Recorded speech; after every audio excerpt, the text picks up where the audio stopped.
Anak gadis yang berumur 14 tahun ini, pergi ke rumah pria seorang diri, menyelesaikan sebuah kesepakatan yang tidak baik. Setelah itu dia tidak mendapatkan bayaran yang seharusnya dia terima. Sampai di rumah, ibunya melihat putrinya pulang dengan tangan kosong.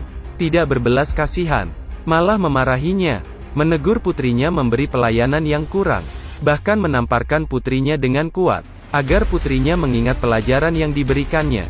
Dengan marah gadis itu datang ke rumah pria tadi.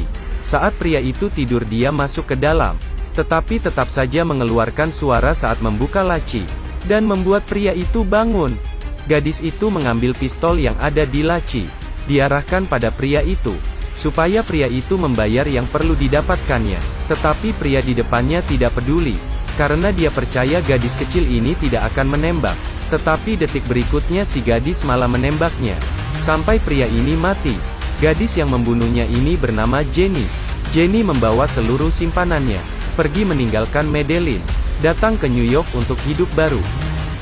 Dia membangun keluarganya sendiri, melahirkan 3 putra, dan suaminya suka minum alkohol, bahkan malas bekerja, hanya bisa mengandalkan Jenny untuk bertahan hidup.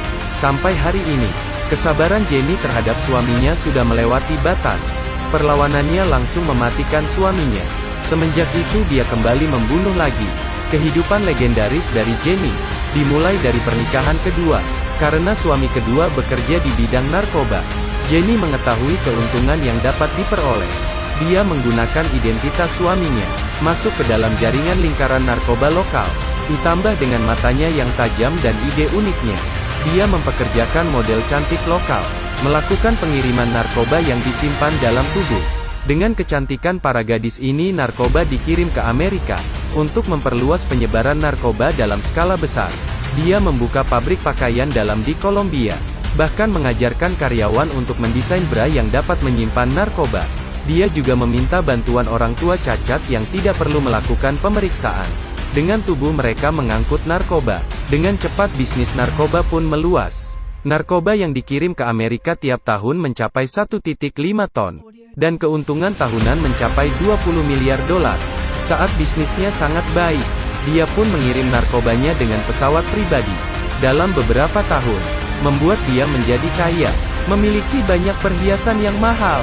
Tiap hari akan menyuruh asistennya menyimpan 2 tas uang tunai di bank. Petugas pun menyambut dengan ramah. Jenny pun menjadi salah satu orang terkaya di Amerika, yang terkenal di majalah. Beberapa tahun kemudian, 3 putra Jenny sudah dewasa, di bawah pengajaran ibunya. Ketiga putranya pun menjadi pembunuh. Jenny tidak hanya kejam pada orang asing, menghadapi keluarganya yang tidak setia, dia akan lebih kejam. Suami keduanya dibunuh karena 1 kali selingkuh saja. Setelah itu dengan tenang dia membereskan pakaiannya. Setahun kemudian, Jenny bertemu dengan suami ketiga, dan melahirkan putranya yang ketiga. Mereka sekeluarga hidup dengan bahagia. Tetapi karena putranya sudah bertumbuh besar, suaminya tidak puas dengan pengajaran Jenny. Jenny malah memberi sebuah pistol yang berpeluru, untuk dijadikan sebagai hadiah ulang tahun putranya. Tetapi Jenny tidak berpikir demikian. Suaminya tahu hal ini akan menghancurkan hidup putranya. Jadi dia merencanakan sebuah penculikan. Dia membawa putranya, dan diam-diam menghubungi agen federal, mengaku bukti kriminal keluarga Jenny. Jenny yang kehilangan putranya menjadi menggila. Dia membayar pembunuh bayaran untuk mendapat putranya kembali. Tidak lama kemudian putranya ditemukan. Tetapi dia juga membunuh suaminya lagi, karena pengkhianatan suaminya. Agen federal pun mengetahui sindikat kriminal mereka. 3 putranya pun ditangkap. Hanya Jenny yang lolos. Tetapi gimana pun dia tetap sendirian, tidak dapat lolos dari pengadilan.